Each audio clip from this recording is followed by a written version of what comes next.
بات جو لوگ اپنے مال خرچ کرتے ہیں دن میں رات میں کھل کے چھپ کے، ان کا اجر اللہ کے ذمے ہے، اور ان پر نہ کوئی خوف ہوگا اور نہ یہ غمگین ہوں گے۔ یہ بہت بڑی بشارت ہے سخی لوگوں کے لیے، مال خرچ کرنے والوں کے لیے۔ انسان کی دو کیفیتیں ہیں،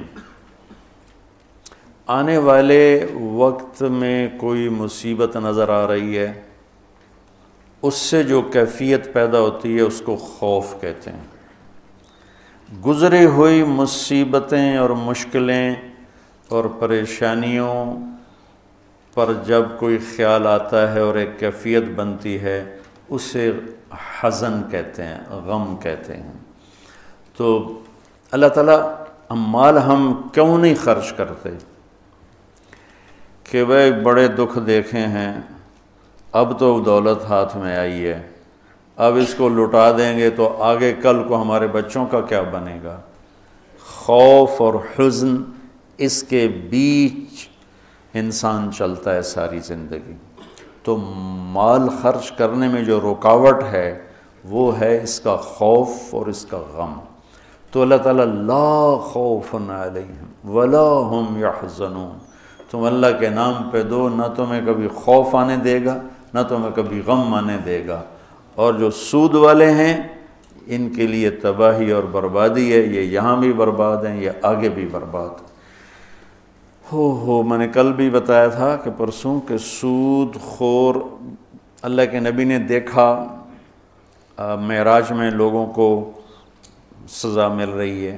سود خوروں کی سزا سب سے عجیب تھی کہ ان کے پیٹ گنبد کی طرح اور سانپ اندر گھسے ہوئے تھے، ان کو اندر سے کاٹ رہے تھے، جو دکھ اور درد میں سب سے خوفناک چیز بن جاتی ہے، اندر سے ان کو سانپ وار کر رہے تھے۔ تو مال خرچ کرنا، اللہ سے سخاوت مانگو، یہ دعا مانگا کرو، یا اللہ مجھے سخی بنا، کہ اللہ تعالیٰ سخی سے دوستی توڑتا نہیں اور بخیل سے دوستی لگاتا نہیں۔ اور اسلام کا جو موضوع ہے وہ حرص و ہوس نہیں، ایثار، سخاوت، خدمت خلق اور قربانی ہے۔ ابو قتادہ رضی اللہ تعالیٰ عنہ نے لینا تھا قرضہ کسی سے،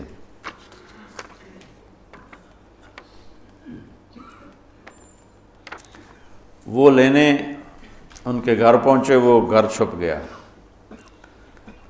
تو باہر کھڑے ہو گئے، انہیں زور زور سے آواز دی، باہر نکل، مجھے پتہ ہے تو اندر ہے۔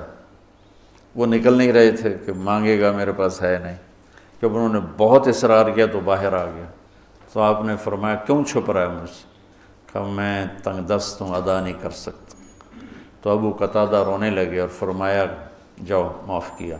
پھر فرمایا کہ جو اپنے قرض خواہ کو مہلت دے یا معاف کرے، اللہ تعالیٰ اسے قیامت کے دن اپنے عرش کا سایہ نصیب فرمائے۔ اور ایک عجب حدیث ہے کہ اللہ کے نبی نے فرمایا بنی اسرائیل میں ایک شخص تھا، وہ اللہ کے سامنے پیش کیا گیا، تو اللہ نے پوچھا کیا لائے ہو؟ اس نے کہا تیرے لیے کچھ بھی نہیں لایا۔ پھر اللہ نے پوچھا کیا لائے ہو؟ کہ یا اللہ ایک رائی کے دانے کے برابر میں تیرے لیے کچھ بھی نہیں لایا۔ اللہ نے پھر تیسری دفعہ پوچھا کچھ تو سوچو کیا لائے ہو؟ کہنے لگا کچھ بھی نہیں لایا۔ پھر کہنے لگا ایک بات ہے اگر وہ تیری بارگاہ میں کوئی اس کی قیمت ہے تو۔ اللہ کو تو سارا پتہ تھا۔ اللہ نے پوچھا کیا؟ کہنے لگا تو نے مجھے مال دیا تھا تو میں تجارت کرتا تھا، لوگوں کو مال اٹھواتا تھا، جو پیسے نہیں دیتا تھا اور دے سکتا تھا تو میں اسے تنگ نہیں کرتا تھا کہ پیمنٹ پہنچاؤ، میں اسے مہلت دیے رکھتا تھا، جب دے ٹھیک، اور جو تنگ دست ہو جاتا تھا، کوئی نقصان ہو جاتا تھا تو میں کہتا تھا چلو اس کو معافی کرتا۔ تو اس پر اللہ تعالیٰ نے فرمایا تو میرے جیسا بننا چاہتا ہے، یہ تو میری صفت ہے کہ میں اپنے بندوں کو معاف کرتا ہوں، مہلت دیتا ہوں، چل بس اسی پر تجھے جنت کا فیصلہ۔ نہ نماز، نہ روزہ، نہ حج، نہ زکوٰۃ، نہ ذکر، نہ تلاوت، کچھ بھی نہیں، صرف اللہ کے بندوں کے ساتھ۔ اب یہ مزاج شریعت ہے۔ اور سود کیا ہے کہ اگلے کا خون نچوڑ لو، اس کی رگوں میں جو بہتے والا خون ہے وہ بھی نکال لو۔ تو سود خود غرضی، حرص و ہوس اور لالچ کی بنیاد پر ہے، اور اسلام ایثار، قربانی کی بنیاد پر ہے۔ مدینے کے نبوی دور کی کیا زندگی، ایک صحابی نے بکرے کو ذبح کیا، اس کی سری ایک گھر بھیجی، اس نے کہا ہمارا تو آج کی روٹی ہے، اس کو دے دو، وہ اس کے گھر چلی گئی۔ انہوں نے کہا ہمارے گھر آج کا کھانا ہے، اگلے کو دے دو، وہ اگلے گھر چلی گئی۔ انہوں نے کہا ہمارے پاس آج کا کھانا ہے، اگلے کو دے دو۔ 7 گھروں میں سری چکر کاٹ کے پھر پہلے گھر میں آ کے اگلے کو دے دو، اگلے کو دے دو، اگلے کو دے دو، اگلے کو دے دو۔ یہ اسلام کا ذوق ہے اور مزاج ہے، سخاوت، لوگوں کی خدمت، لوگوں کے کام آنا۔ ایک شخص نے کہا یا رسول اللہ ارید ان اکون خیر الناس، میں چاہتا ہوں سب سے بہترین فیصلہ بعد میں شمار کیا جاؤں۔